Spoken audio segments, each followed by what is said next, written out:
Okay, got a very fun episode today looking at gambling. We're going to go over some season bets. This is probably my most favorite thing to do before a season kicks off.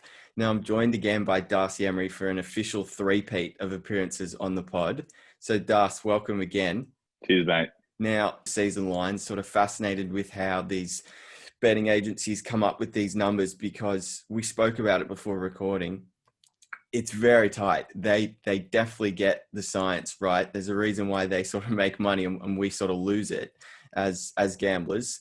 But if we're to sort of pick some over-unders for season wins, is there two that sticks out to you for the East? All right, I think you're right. This is the favourite part of the year when you're looking at how teams are going to kind of stretch out through the season and where they're going to finish and what the playoff matchups are going to be. It's very exciting, and for a season like none other, I reckon it's just made it even more difficult.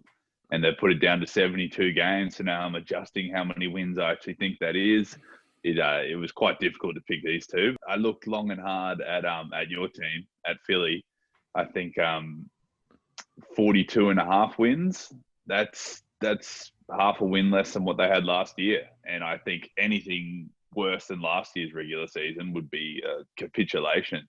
I'd be very surprised if they didn't get 43 wins. I think they have a chance to be one of the best teams in the East. So that's paying 173. So not a lot of value. But when I saw Milwaukee to get 51 wins at almost $2, I thought that's an absolute lock. They had 56 wins last year. They've been winning 50 games for the last three seasons. So I think an over for Milwaukee at 50 and a half is pretty much a lock. Wow. What do you think about that? Yeah, well, the Philly one I obviously agree with, so we don't need to really go over that too much. But the Milwaukee one is definitely interesting. To get 51 wins, they've definitely upgraded their starting lineup, but they have lost a bit of depth. So that's the only thing that does kind of worry me. I think depth is crucial this season out of any. 51. I think it'll be close. I think that's going to be really close. You'd have to have your nuts on the ground if you really wanted to take the under for that Milwaukee thing. You'd have to have some serious balls, Yeah, and it's something that I don't. agreed. I don't have. I can't do it. I think if there's any sort of year that the Bucks drop off, I can't see it being this one. Just due to the moves that Milwaukee made, they have a sense of urgency right now. I'll quickly give out mine for the East. So Boston will start with 44 and a half. I have the under.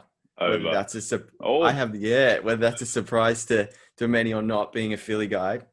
I think the losses of okay. Hayward, Wanamaker, Cantor, they'll actually be felt. That the Kemba injury is just concerning. There's so Yeah. many question marks surrounding how long he'll be out, how quickly it'll take him to get back to full health when he will be back.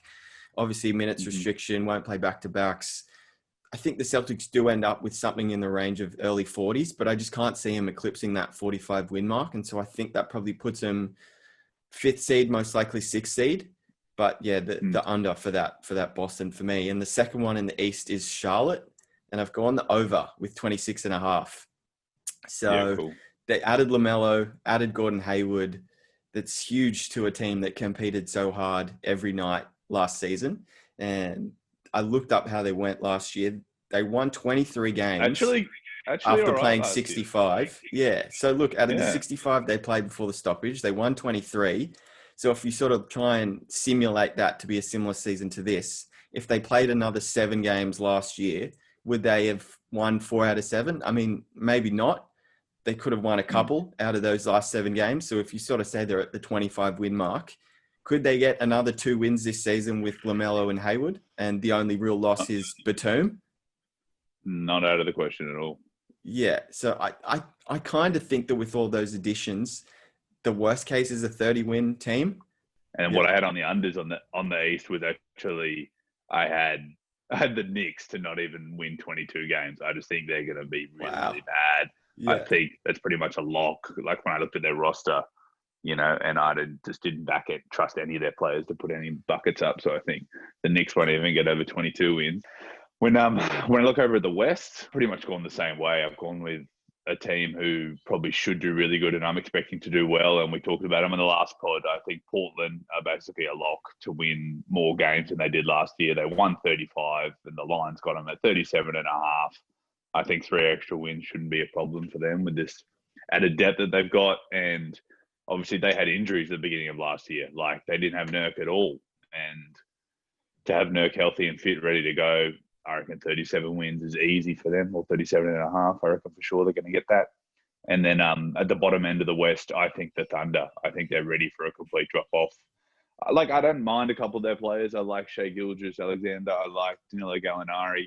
But I just don't think that team actually has the drive to want to win games. Like they'll be there maybe all the way to the fourth quarter, but in regular season games, I don't really see the Thunder being a threat to win many at all. 21 and a half, I'm going on the under on that. Yeah, well, I second you with the Portland. I agree with everything you sort of said on that front. It's very hard to see them not. Did you say line was 37 and a half for Portland? 37 and a half. 37 and a half. Yeah, it's I think a worst case scenario they end up with 40 wins as well. So I love that. I love that over. And then with OKC, yeah, I do agree. I think it's hard for them to be able to eclipse that 21 and a half. It's more likely than not that they sort of just boost the trade value of guys like Al Horford and ship him off at the deadline. Agreed. It wouldn't surprise me if they were able to get some sort of asset from a desperate team in February. Okay, so unfortunately here, my mic stuffs up again, just as I'm about to give out my Memphis over 31 and a half. Basically, I love that because I think Ja Morant's going to take another step. The team is motivated after coming up short last year, getting bounced in the playing games by Portland. I think Morant can carry them until Jaren Jackson Jr. gets back, and so I really love the over 31 and a half there. I think Memphis will be very much in the hunt for the playoffs again this year. And now you'll see when we go back to the pod that I jump straight into talking about Sacramento 27 and a half, and I love the over for that as well. So hopefully no more issues with the mic. I picked up a new one today, so this is the first recording I'm making on it. Hopefully it sounds better, and fingers crossed no more issues in the future. Back to the pod. They got up and down the floor. They were all about pace, and they actually won 39 games that year and finished the 9th seed. So last year they had a drop-off, but the year before they were really impressive. And what I like about the crew they have this year is Luke Walton's lead assistant is Alvin Gentry. And if we know Gentry from his Pelicans days, he's all about pace. And I think if you give the ball to Fox, you just let him run, utilize his speed. You've got sort of the big men who can run the floor. You've got Holmes, you've got Bagley. You can then find guys like Buddy Hield. You can find Barnes on the wing to hit down shots. And then you sort of have a more reliable bench now as well. If you sort of look at it, the new draft pick, Tyrese Halliburton, he's about as solid as it gets. And he could improve as the season goes along and even push for a starting spot.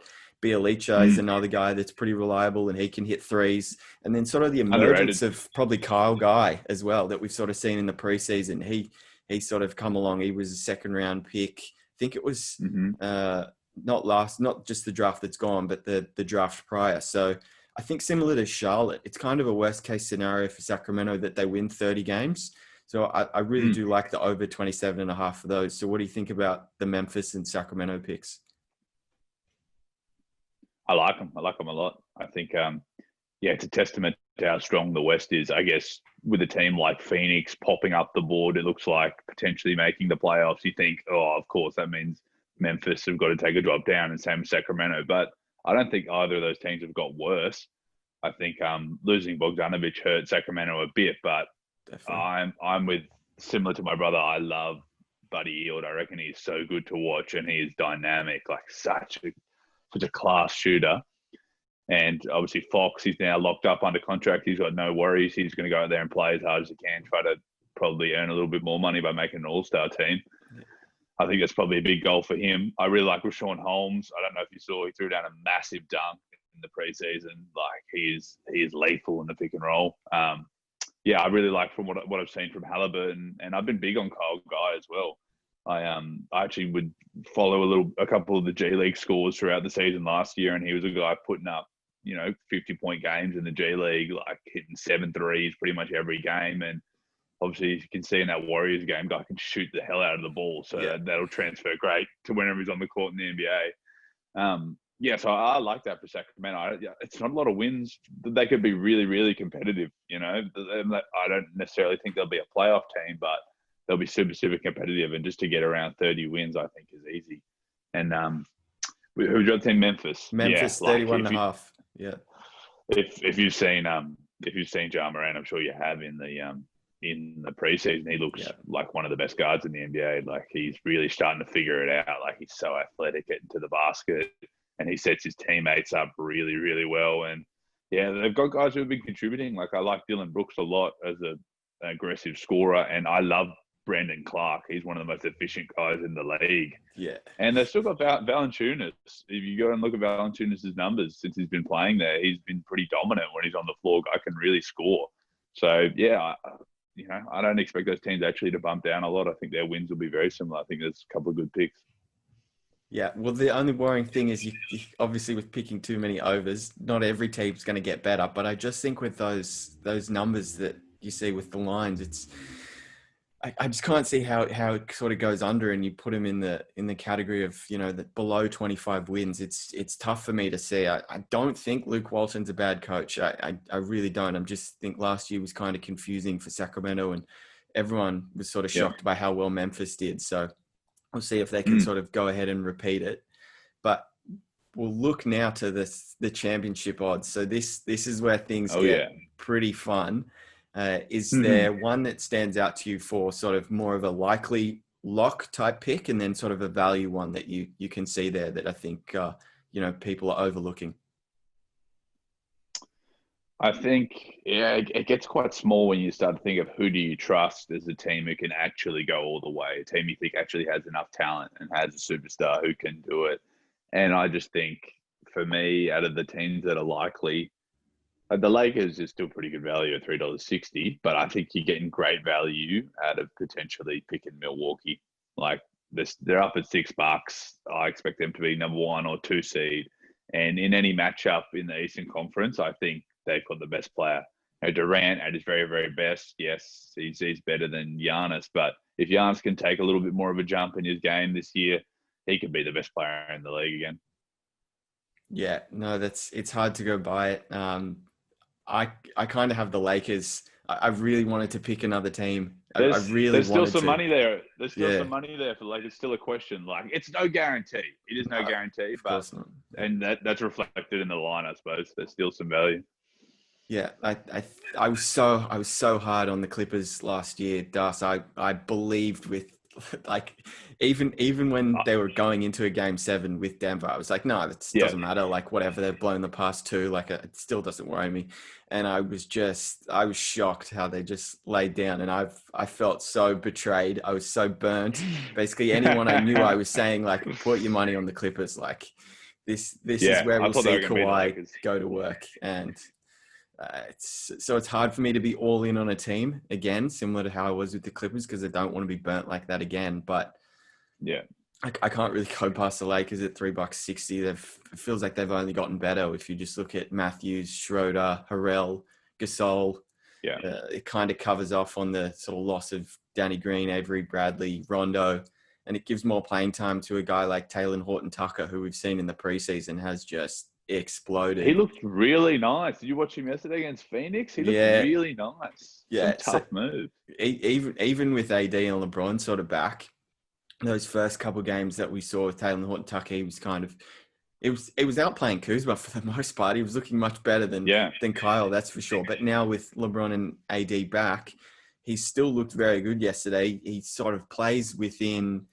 the offense. He doesn't sort of take wild shots. He seems to be very controlled. He knows how to use his length. I mean, I've mentioned it to you before. 7'1" wingspan for a 6'4" guy is unbelievable. And he can get his shot off. Shooter, yeah. I think he was doing some ball handling for them, playing the 1 in some of their lineups, which with his length makes it a very tall lineup. And he was giving guys buckets. I think he's an interesting guy. Yeah, so there's Taylor Horton-Tucker. I think he'll suddenly become almost the new Caruso, just this sort of secret weapon that the Lakers can throw out on the floor and just let him go to work, and people sort of be shocked about how well he played. But yeah, I think he'll be a key part of the bench unit, and I really like AD to just take another step himself. I think he'll be asked to sort of do a lot of the work, because LeBron will probably be in cruise control, I'd say, until around Feb. And I think it just comes back to the fact that, similar to you, who do you trust? And it's hard for me to go past the Lakers. I think I was feel pretty stupid for overlooking LeBron last year. So until sort of proven otherwise, I won't be doing that again. How about your value pick? It's outside of in Milwaukee. Is there anyone in sort of that, $10 plus range that you really like for the championship? Well, my heart would put some money on the Mavericks, I think, with if Luka could get going. And I think the Blazers are another team like that if you really believe in Dame, which I think there's a legit chance he could go on, be MVP. And, in a series, there's no one hit more clutch shots than Dame. Yeah. So they're out of $30, the Blazers. So that's Wow. definitely, a decent punt if you like them. Definitely. But a team that I actually think has the talent to potentially put it together, or might just be one transaction away, is your boys, Philly, at $20. I think Simmons and Embiid, that's two all NBA level studs. Tobias Harris, hopefully, will have a bounce back year with a coach that he played so well under at the Clippers. Yeah. And obviously they've got some more shooting. I liked watching them the other day. Cork Muzz was really getting into it.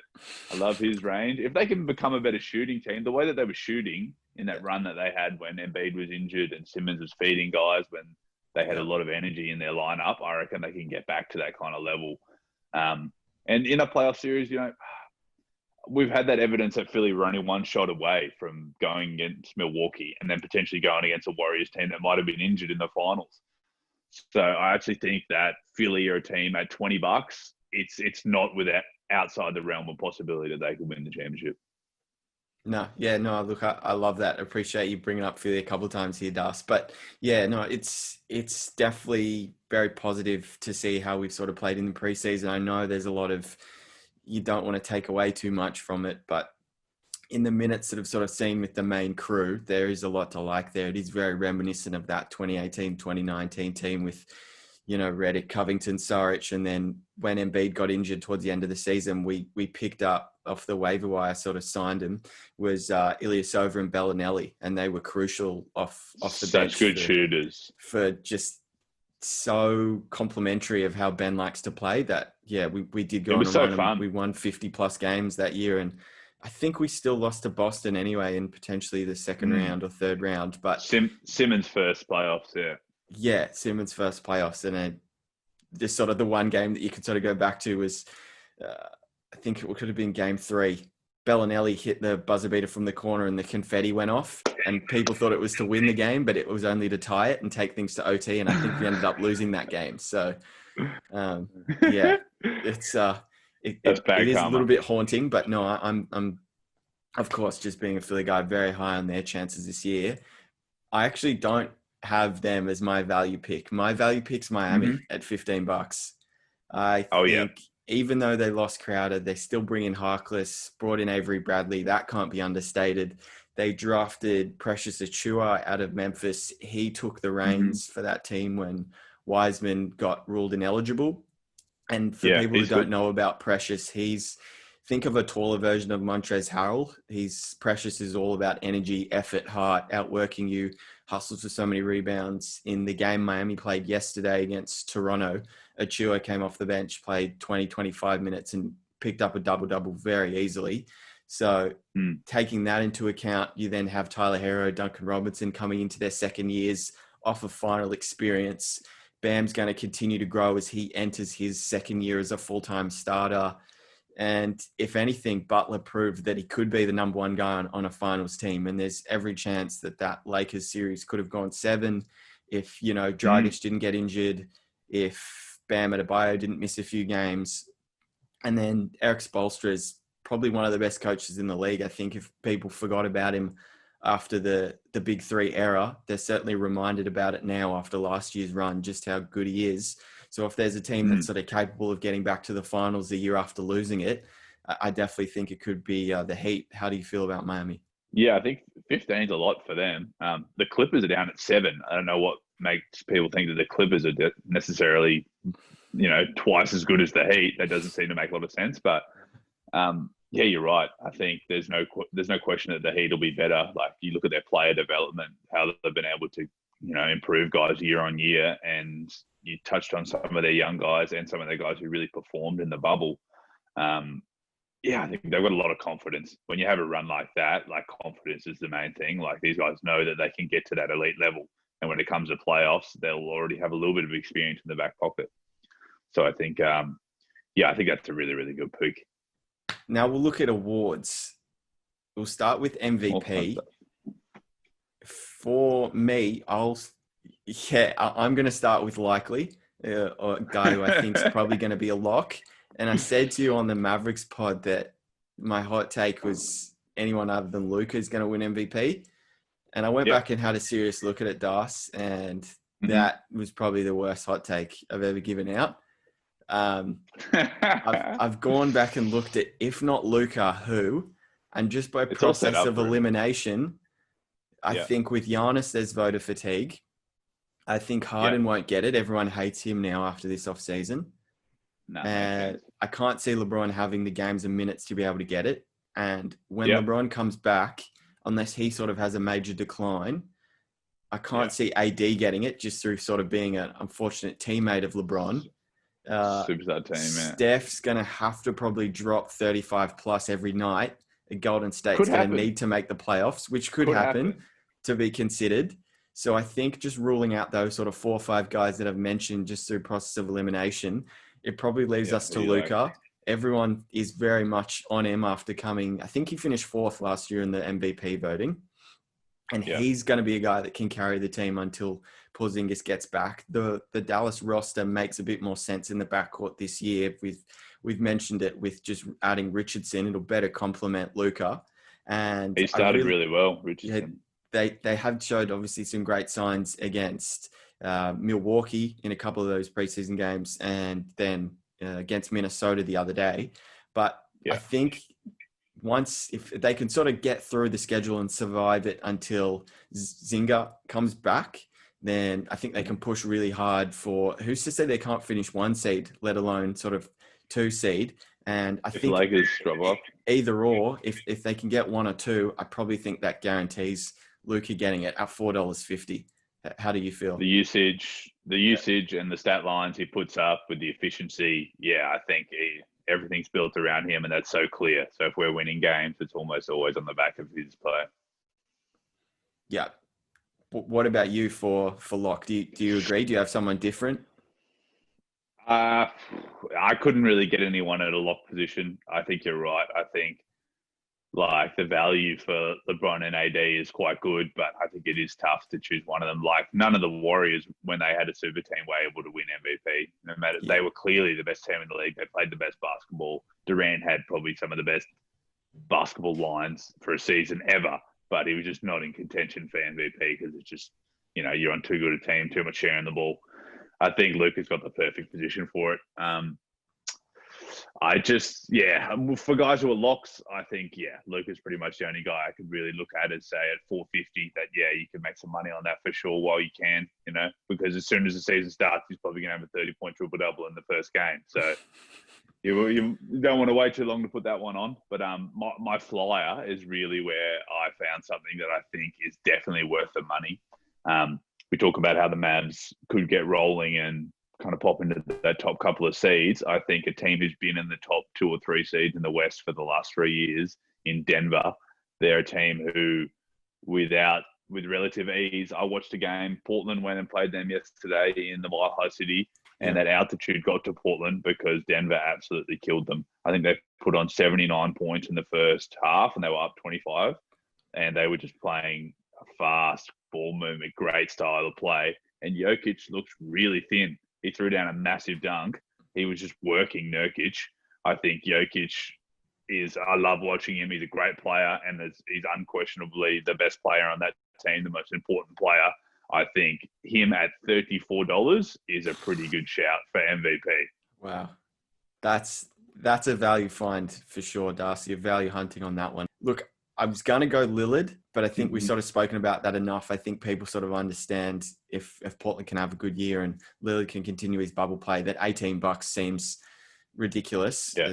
I think if he can have a few 40-point games, 50-point games pretty early in December and Jan, I think he'll pretty quickly push into single digits for those odds. But I want to go Embiid at $26, sort of continuing off how you feel and how I feel. If Philly can sort of end up really high with high 40s, early 50s, I think it'll be off the back of Embiid dominating. He was the most efficient post player in the league last year, and that was with the sort of chaotic roster that was assembled around him. Now this year it emphasizes shooting. He's a guy that people sort of forget and sort of label as being injury prone. And last year he had sort of his best year with regards to that. He was a real sort of warrior for us. He would play back-to-backs. So it'd be interesting to see how Doc handles that, because Brett wasn't too worried about that. I know Brett, people have sort of said he deferred to Ben and Joe a lot. And Embiid is always a guy that hates to rest and hates to, not play every game. So I think there'll be a little bit of push and pull this season with Doc, because Doc sort of got that championship experience and knows what works. But I think if Philly are to reach the heights they want to, it's going to be off the back of Embiid, no matter how well Ben plays. Now, this is where it sort of gets tough to us, and we look at six-man, and we'll go to most improved. But starting with six-man, it's very hard to have a lock for this one. But is there one that's a likely sort of pick that you have been able to see? Well, I think there's almost a no-brainer to put some money on whoever the six-man is for Brooklyn. I think if they rock Karis LeVert off the bench, then I reckon he's one of the best players in the NBA coming off the bench. He's at $21 right now. They've been starting Dinwiddie in the preseason, but LeVert was injured. Or I don't know, he was resting or something like that. Yeah. But I think even if Dinwiddie swaps over to the bench and LeVert starts, then Dinwiddie becomes a good target for six-man of the year, because I just think they're a deep team, and they're going to do, when he comes on the court, he's going to be playing with Durant or with Irving. So I think, there's a chance for someone to actually score 20 points a game off Brooklyn's bench. Yeah. Do you know what Dinwiddie's odds are? Just to check if you said it does look likely that. Yeah. Okay. So they're kind of basing it again off the preseason that they expect. Yeah. Probably expect Dinwiddie to start. Yeah. Okay. For me, I'm not really sure about this one, but likely I've kind of based it off how he performed in the bubble, and that's Jordan Clarkson. So I think he at $7, he had an enormous impact for that Jazz team coming over from Cleveland. He averaged 15.5 points on 46% shooting from the field and 37% from three. And he was the key to their bench in the bubble, in the playoffs especially, gave them a huge spark. And instant offense. Instant offense, correct. And I mean... Doesn't need passes. No, definitely not. He's not a guy that plays within sort of the offense. Just give him the ball and get out of the way. So he'll certainly get his numbers. I think if he can sort of bump up those percentages a little bit, that'll obviously go a long way to helping his six-man of the year resume. If he can get his points up to around 17, 18, I think that puts him in really good stead. I think from the Lou Williams awards of the past, he's sort of been around those high teens. So I think if he can replicate that, if Utah, I don't even think Utah have to be a top 4 seed. I think if Utah can secure a playoff berth at least, which they should consider, Bogdanovic is coming back from his wrist injury. He was a big part of their team playing the 4 and the spacing that they sort of were able to execute. Then I do like Clarkson's chances. Well, I was just going to say that, Bojan is a big-time player. I really like his game. I think that could potentially eat into what's going on with Clarkson. But having said that, they don't have any scoring on their bench, Utah. They're not a deep team. So I think when he comes on, he's a microwave for them. They need him to score big time, and he's proven that he can do that. So I think you're right that six-man of the year really, it looks to be someone who can actually crack 20 points a game, someone who can really score consistently.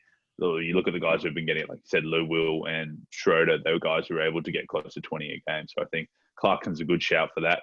One guy that I also had in the likely position, I don't want to talk about him again too much, but if Gallinari comes off the bench, he could get close to 20. He could get close to 20 a game, I'm telling you. So at $11, there might be a shout there for six-man.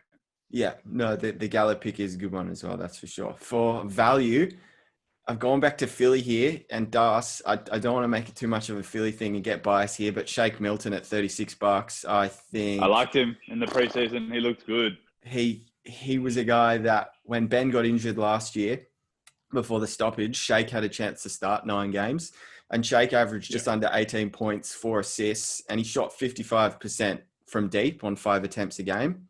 So he was a guy that obviously got those starters reps, got the experience. And one of them, he dropped 39 points, hitting 7 threes against Doc Rivers Clippers. It wasn't a loss, but he balled out in front of the new head coach. And Doc has raved about him in the preseason. Doc loves him, and Doc wants to really empower Shake to be that same guy he was in the starting lineup without Ben, but for the second unit. Yeah. So it's all going to be on Shake for, the time that Ben's off the floor. Even when Ben's on the floor, Shake can easily slide to the 2 spot and be that spot-up shooter. Yeah. Shake's a great player.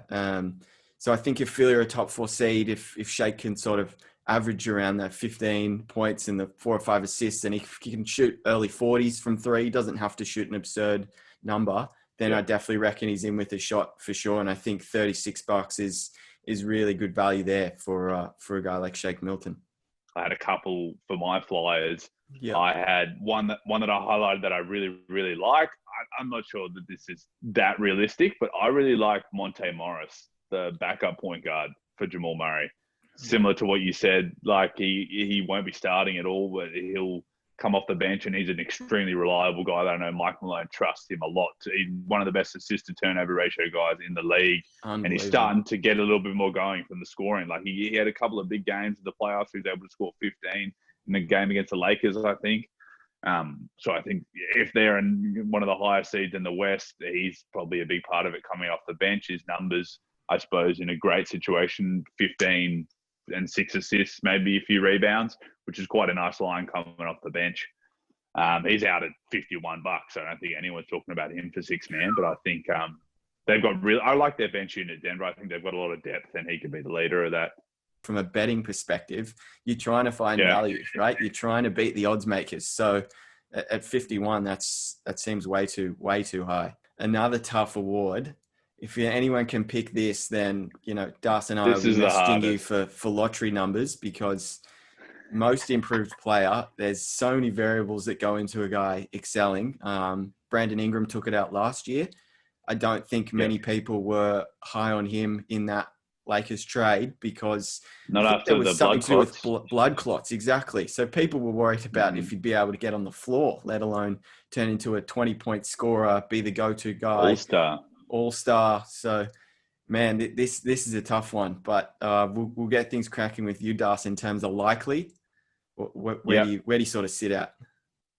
Well, basically everyone in the media, everything I've read is everyone saying, okay, it's Shai Gilgeous's turn. It's his turn to be the best player. He's going to turn into an all-star. But for me, I just don't see it just yet, especially with the team he's got.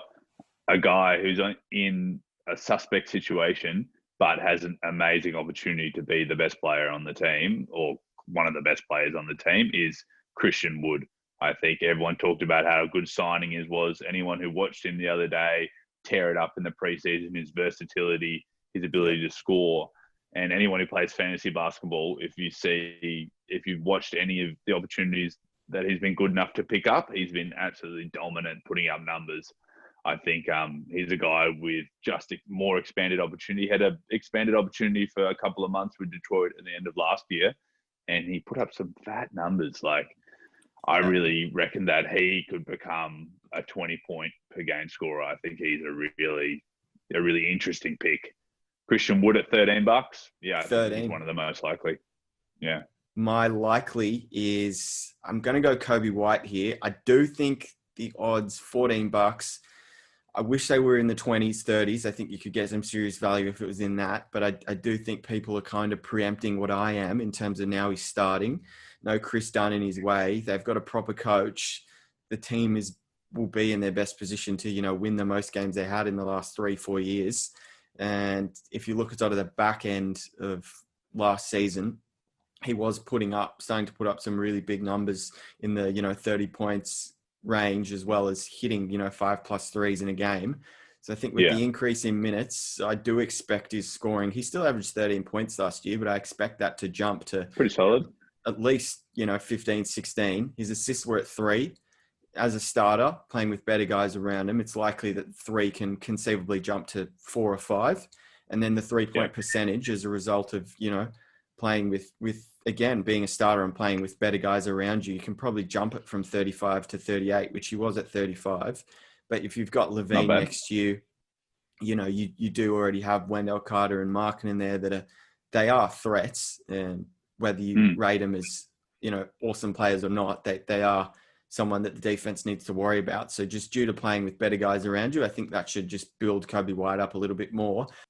I think that's a good call. I think he's kind of grabbing that starting spot. And I did pick him up in fantasy at the end of last year, and he had a couple of those huge games for me. Like, he's definitely got that raw talent to be able to score the ball, throw a few assists. Like, he is fast as lightning. I think, yeah, you're right. He's the type of guy, and he suits the NBA style. I feel like his game could kind of take off a little bit this year, even if they don't end up winning a lot of games. I could see him putting up some really nice numbers. I think a lot of people like watching him as well. Value pick. Now, Yeah, I mentioned there him you go. earlier with sort of my West going Memphis over, but I'm going to Ja Morant. Yeah. It's going to be pretty difficult to obviously take another leap, given he was unanimous Rookie of the Year. And Could he be most All-Star? guys, yeah, I'd go that far. I think he could be. He's so impressive, man. Thing was last year, it was just sort of athleticism everywhere, and he was just trying to dunk on everyone. And I think the one I remember from last year, pretty famous one, is he tried to almost jump from the free throw line and dunk it over Kevin Love that he missed in a game against the Cavs. But if he threw that down, that would have been dunk of the year. But coming into his second year now, I think he's a little bit got a better understanding of how to sort of utilize that athleticism and not to try and, let's say, dunk on everyone. And with no Jaren Jackson to start, there's going to be a lot of responsibility on Ja's shoulders, and I think he can do it. He can lead the team. So it's similar to Luka with the MVP. He doesn't have Porzingis, and with Morant with most improved, he doesn't have Jaren Jackson. So there's a real opportunity for him to carry in the early stages, and then when he gets the support back, sort of continue and push. Because similar to what I was saying in the season lines, I think there's an opportunity for Memphis to be right there for that play-in conversation again this season. Mm-hmm. I think he can improve quick. When I look at his game, a little bit more jump shooting. Guys have to respect him a little bit more. He gets past guys as quick as anyone in the league. And yeah, he's got that like slinky athleticism to dunk, I think. And yeah, I love watching him. That's a big part of it, I think. Big part of like people's fascination with, I guess, most improved is a guy who's really making you watch. Guy you can't take your eyes off. And I think that could be him this year. It's a good shout. What did you say? Was that $21? $21, yep. Good value. I think when I'm looking at guys, I've gone quite deep in terms of how much money they're up to. Two guys that are up to $46. I think Mitchell Robinson's a guy who I really like. Obviously, I don't expect anyone from the Knicks to do anything decent this year, but Mitch Robinson, if he can stop fouling and stay on the court, his per minute numbers are insane. Like a double-double is easy for him. He shoots like 70% from the field, all dunks. And he blocks more shots than anyone I've ever seen. Mitchell Robinson, he is crazy. I think, it's probably a big jump for him to be most improved because he doesn't really score the ball a lot. But he could have a huge year, I reckon. $46, it might be worth a punt, And my other guy from a long range is Dejante Murray. I think, personally, in the Dejante Murray versus Derek White kind of battle, I like Derek White's game a little bit more. But there's no doubt that Dejante Murray has that upside. He was one of the best in the league in steals last year.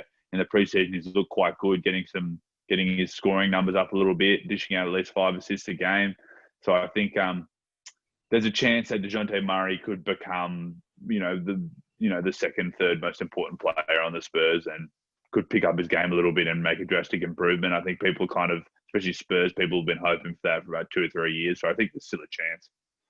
Yeah, with the Spurs, I hate that Pop did the timeshare thing last season where, it would be basically 25 minutes to Murray, 25 minutes to Derek White, and that's how they sort of split it.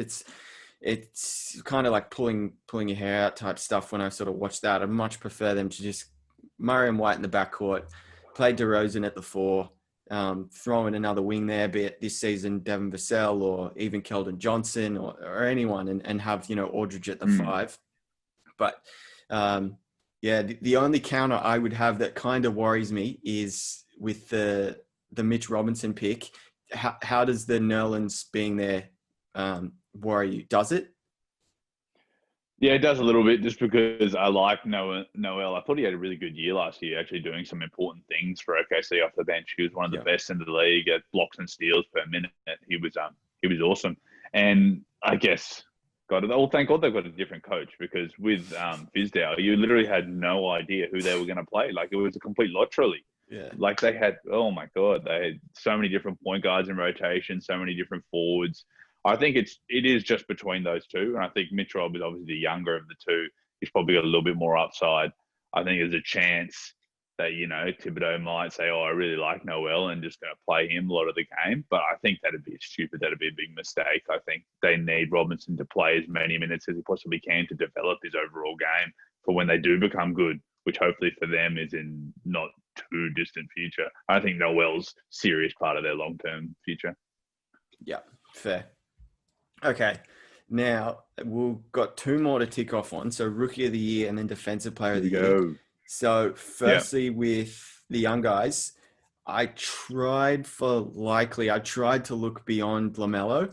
I really wanted to, but the Don't last think you can. preseason game just sort of solidified it for me. He'll get the minutes. He'll get the Yeah. opportunity. He's at $4.33. Sorry. Yeah, he'll get the opportunity. Yeah. The team's gonna play fast pace. That showcases his best strength of passing. If he can, Yeah. be consistent-ish with scoring, I don't think he has to blow everyone away with 20 points on a regular basis. But if he's averaging somewhere in the mid-teens and 5 or 6 assists, and if the Hornets Yeah. can win 35, 36 games and sort of make the play-in, that obviously helps LaMelo's case. But I still think even if the Hornets don't, it's hard to look beyond that. You're on the same sort of thinking? Yeah, for sure. He's a highlight film. Everyone wants to watch him. Definitely. I think even the little things that he does that are really awesome will overshadow any kind of problems he has with turnovers or with shooting percentage. Rookies in general don't shoot the ball that well when it comes to when you're looking at their stat line, who wins rookie of the year. It's not a perfect stat line. So Yeah. he's a guy who'll rack them up. I think the only other guy who has an opportunity to maybe have as much influence on his team as LaMelo might be Killian Hayes. I'm not in love with his game, but I like lefties. I think he's a little bit smooth with the ball, but he's a guy who's been starting and has the potential to play the whole game for Detroit. So he's a guy, I suppose, if he gets going, he could start to score at a decent level and maybe fight into that conversation for Rookie of the Year. He's out at 950, which is pretty decent for a guy who's starting. Yeah, absolutely. If you're just looking at it on the same sort of wavelength as LaMelo, who'll get the minutes and he'll get the opportunity. So no, Killian Hayes is definitely a good shout. How do you feel about a value pick for Rookie of the Year? Value pick, a guy who I thought who I've known to be one of the best guys in this class, but kind of fell off the map at North Carolina is Cole Anthony. I think with DJ Augustine slipping out of the lineup and now it's all kind of been thrown to Markelle Fultz, I don't expect Fultz to play the whole game. And from what I've seen from Cole Anthony in the preseason, guy's ready for the NBA. Like he's a combo guard who can play with the ball, great in the screen and roll, can definitely shoot. He's made threes in every game that he's played in the preseason. I think there's a chance that, he could carve out a big role for Orlando and potentially start to put up some big numbers. I think people were talking about Cole Anthony is definitely as good as LaMelo a year ago. So I think, at $34, it's ridiculous. It's a long way away, really, but I think that might be worth some money. I've tried to look for value. I've looked up and down the list and tried to look into the double digit stuff, but I couldn't do it. So I settled on James Wiseman at 950. So not exactly the value that you'd kind of be looking for with a pick like this, but I think it is just a little bit of a stab in the dark. Would have loved to see him play in the preseason, but I think there's so much to like about his situation. And normally, for the most part, it is all about situation with how sort of guys excel. The Warriors culture, everyone knows about it. Head coach Steve Kerr playing in the front court alongside a guy like Draymond is about as good a situation as you could find yourself in. You're running pick and rolls with a Hall of Famer, one of the best shooters of all time, in Steph Curry, who will just draw so much attention. And you can see how sort of effective a guy like Kevin Looney can be off a pick and roll. And if Wiseman's, 10% better than Looney or even on Looney's level, I think he can get close to pushing for a double-double. Yeah, I think that's a good idea. I think that's a decent pick. Like Wiseman's definitely got a good chance to get something going there. I think when you think about, okay, which guy in this class is going to be the best player in 5 years' time, I think I'd probably be selecting him. He's got that major upside. He's got that, It's just that we haven't seen him on the floor. That's the only concern.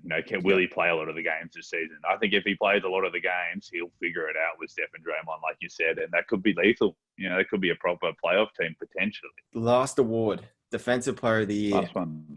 Um, Mm-hmm. who stands out to you as a guy that's likely? This is a little bit sort of easy to pick, but still, it's one that's for the most part sometimes hard to predict. I'm not sure how many people had Giannis last year, but he was the guy that took out the award as well as MVP. So Mm-hmm. it is possible to get more than one award out of the list that we've just said based off of Giannis last year. So who stands out to you as a guy that's likely? I think the runner-up is big. I think Anthony Davis was as close as you could get to Defensive Player of the Year last year without winning it. Yeah. The way that he controls the rim with his block shots and the versatility that he affords the Lakers is, yeah, it's unmatched in the league for sure. At 330, people know that he's a big chance of winning it. Especially if the Lakers keep rolling, even with potentially LeBron sitting some games, it'll be on the back of AD just controlling the paint. Um, I think AD is just as likely as Gobert. I think Gobert is roughly the same price. He's at $4. Like everything that Utah does is centered around the fact that Gobert is an elite defender. Absolutely everything. So I think you can't. He was an All-Star last year for the first time. You can't go past him. And I'm not sure this is right on the edge of between a likely player or a long shot at $10 is Embiid. So I think MVP would almost, if he was able to win MVP, it would almost go hand in hand with Defensive Player of the Year because he does that. He is the hole in the defense that he just plugs the whole time. He's a really physical guy. Embiid's an absolute stud. I think the only thing that might take away is how good defensively Simmons is. Like Simmons is only at $15. He is like the best wing defender in the league, close to it at this stage. He could take another jump. That's why I think Philly can be really good. But yeah, I guess Embiid would get Defensive Player of the Year if Philly were the number one defensive team. Yeah, I agree with you with Davis from all the points you just mentioned. $3.30. Obviously, Sportsbet and the odds makers agree with that as well. My value pick is the guy you just mentioned. It's Simmons at $15. It does worry me that obviously him and Embiid, they can kind of rule each other out. But if you just sort of look at how Ben is as an on-ball defender, he's as elite as it gets. He's the best wing defender. I think arguably if you have a healthy Kawhi playing minutes, you obviously put Kawhi up there, but Ben is definitely right in that conversation. If he's not one, he's definitely two behind Kawhi. He's got such a rare combination of quick feet, active hands, strong body, and it just covers him off on being able to defend so many types of players, no matter what sort of body shape the opposition guy has, how he likes to score. Ben can cover off on a lot of those. And on top of that, he was the steal. I think if he didn't win it, he was very close to being the steals leader last season. So if you're just looking at numbers off the jump, Ben racks up a lot of the steals.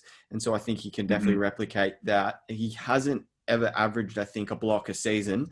So if he can sort of up those numbers, if he can get to close to a block a game, that'll only help. And I sort of ditto you with if Philly have a good year, that again, will only add to his chance of being able to pick up that award. So Simmons at 15. The only concern is, as you say, that him and Embiid, do they rule each other out if Philly both have a good year? Or does Embiid just, with potentially if he can snag MVP, does he rule Ben out of getting Defensive Player of the Year as well? It might just be the fairy tale. Like Embiid will often say stuff like he'll come into the beginning of the season and be like, I want to be Defensive Player of the Year, like start that narrative and make it all about him a little bit. Yeah. And Simmons is actually guarding all the tough guys and Embiid's just guarding the centers. Wow. They could. Everyone talked about how good their lineup was supposed to be defensively last year. Yeah. With the defenders that they brought in. But now that I think their offense is a little bit more opened, it's going to be Simmons and Embiid taking the number one and number two guys. I think it's weird how we haven't really, like the last few years, it's always been a big guy, a Defensive Player of the Year. Like whoever is the anchor of the defense, that's whoever's making these votes, they're saying, it's that guy who protects the rim, that guy who controls it from the back. That's the most important guy.